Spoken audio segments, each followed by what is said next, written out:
Bismillahirrahmanirrahim. Assalamualaikum warahmatullahi wabarakatuh. Alhamdulillahirrabbilalamin. Assalatu wassalamu ala sayyidina Muhammadin wa ala alihi wa sahbihi ajma'in, amma ba'du. Apa kabar anak-anakku sekalian? Semoga kalian di rumah kabarnya baik-baik saja dan selalu mendapat lindungan dari Allah Subhanahu wa Ta'ala. Untuk materi pada hari ini yaitu tentang jiwa lebih tenang dengan banyak melakukan sujud, ya. Namun sebelum materi saya lanjut, kalian jangan lupa untuk mengisi daftar hadir di kolom komentar dan juga mengikuti pembelajaran pada hari ini dari awal sampai akhir. Dan setelah kalian selesai mengikuti pembelajaran, kalian berikan kesimpulan di kolom komentar. Mari kita sama-sama berdoa, semoga apa yang hari ini pelajari mendapatkan ilmu yang bermanfaat. Kita berdoa dengan membaca surat Al-Fatihah. Kalian mengikuti bacaan surat Al-Fatihah dari rumah, ya. Al-Fatihah. A'udzu billahi minasy syaithanir rajim.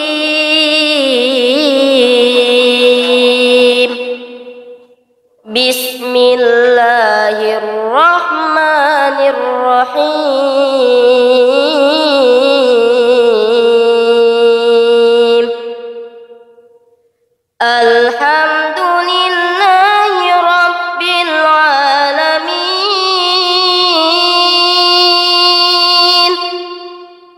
Ar-Rahmanir Rahim.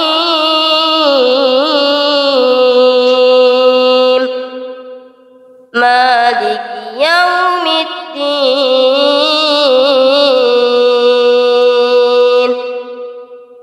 Iyyaka na'budu wa iyyaka nasta'in.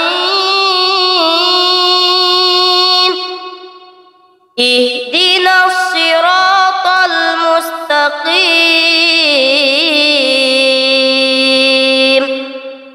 Siratal ladzina an'amta 'alaihim ghairil maghdubi 'alaihim waladdallin.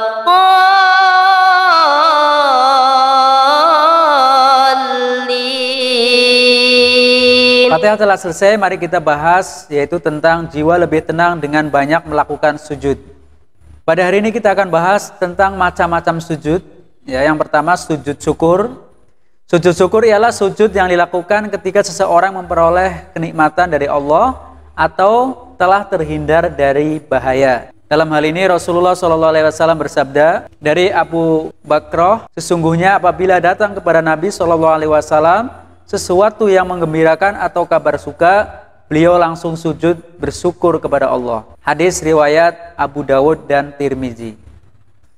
Sebab-sebab melakukan sujud syukur, ya, yang pertama adalah mendapatkan nikmat dari Allah Subhanahu wa Ta'ala. Yang kedua adalah terhindar dari bahaya, kesusahan yang besar. Tata cara melakukan sujud syukur, yang pertama menghadap kiblat, ya. Yang kedua niat untuk sujud syukur. Yang ketiga sujud seperti sujud dalam sholat dengan membaca doa sebagai berikut. Subhanallah walhamdulillah wala ilaha illallah wallahu akbar. La haula wala quwata illa billahil aliyyil azim. Terus yang keempat adalah duduk kembali. Yang terakhir salam. Hikmah sujud syukur, yang pertama orang yang mendapatkan nikmat dan kelebihan kalau tidak berhati-hati dapat lupa diri, ya, sehingga menjadi angkuh atau sombong. Yang kedua adalah memperoleh kepuasan batin berkaitan dengan anugerah yang diterima dari Allah Subhanahu wa Ta'ala. Yang ketiga merasa dekat dengan Allah sehingga memperoleh bimbingan dan hidayahnya. Yang keempat adalah memperoleh tambahan nikmat dari Allah Subhanahu wa Ta'ala dan selamat dari siksanya. Sujud yang kedua adalah sujud sahwi, ya. Sujud sahwi adalah sujud yang dilakukan karena lupa atau ragu-ragu di dalam sholat. Dalam hal ini Rasulullah SAW bersabda dari Abu Sa'id Al-Khudri, Nabi SAW bersabda, apabila salah seorang di antara kamu ragu dalam sholat, apakah ia sudah mengerjakan 3 atau 4 rakaat, maka hendaklah dihilangkan keraguan itu dan diteruskan sholatnya menurut yang diyakini. Kemudian hendaklah sujud 2 kali sebelum salam. Hadis riwayat Ahmad dan Muslim. Sebab-sebab sujud sahwi. Yang pertama, lupa meninggalkan salah satu rukun sholat seperti lupa melakukan ruku, iktidal atau sujud. Yang kedua, lupa atau ragu jumlah rakaat. Yang ketiga, lupa membaca doa kunut bagi yang sudah terbiasa membaca kunut ya. Yang keempat adalah lupa melakukan tasyahud awal. Yang keempat adalah kelebihan atau kekurangan dalam jumlah rakaat. Terus tata cara sujud sahwi. Ya, yang pertama setelah selesai membaca tahiyat akhir, langsung sujud, kemudian membaca subhana mala yanamu wala yasbu ya. Yang kedua, bangun dari sujud disertai dengan mengucapkan takbir.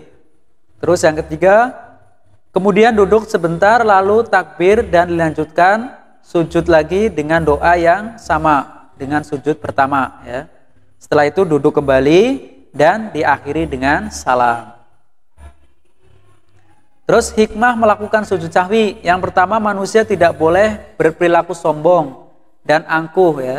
Karena manusia adalah tempat salah dan lupa. Yang ketiga, kita dianjurkan untuk bisa memahami bahwa orang lain juga bisa salah. Yang ketiga, jika orang tersebut mengakui kesalahannya dan minta maaf, maka sebagai umat Islam dianjurkan untuk segera memberi maaf. Terus yang terakhir adalah sujud tilawah ya. Sujud tilawah adalah sujud yang dilakukan karena membaca ayat sajadah ya. Dalam hal ini Rasulullah SAW bersabda, dari Ibnu Umar, sesungguhnya Nabi SAW pernah membaca Al-Quran di depan kami ya.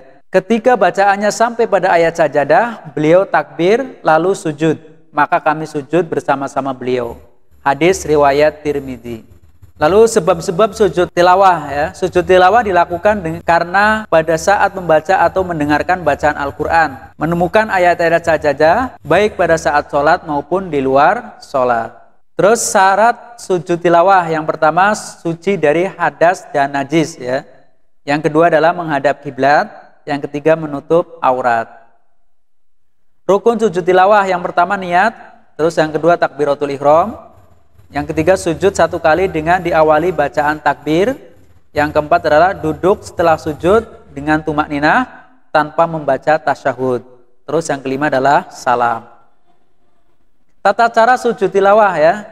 Yang pertama sujud tilawah yang dilakukan di luar sholat.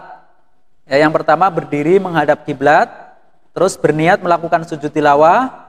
Yang ketiga takbiratul ihram. Yang keempat sujud satu kali. Yang kelima pada saat sujud membaca doa sebagai berikut. Sajada wajhiya lilladzi khalaqahu wa saqqa sam'ahu wa basarahu bi haulihi wa quwwatihi. Terus yang keenam adalah duduk sejenak, kemudian salam. Terus sujud tilawah yang dilakukan di dalam sholat ya. Pada saat ketika sedang berdiri dalam sholat membaca ayat sajadah atau imam membaca ayat sajadah, kita langsung melakukan sujud satu kali dengan membaca doa sujud tilawah. Setelah selesai melakukan sujud tilawah ya, kita langsung berdiri dan melanjutkan sholat kembali. Terus hikmah melakukan sujud tilawah ya, yang pertama dijauhkan dari godaan setan ya. Terus yang kedua lebih menghayati bacaan dan makna dalam Al-Quran yang sedang kita baca. Yang ketiga adalah mendekatkan diri kepada Allah Subhanahu wa Ta'ala. Demikianlah pembahasan pada hari ini. Kalian jangan lupa untuk mengisi daftar hadir dan berikan kesimpulan di kolom komentar ya. Bila banyak kesalahan saya mohon maaf. Bila taufik wal hidayah. Assalamualaikum warahmatullahi wabarakatuh.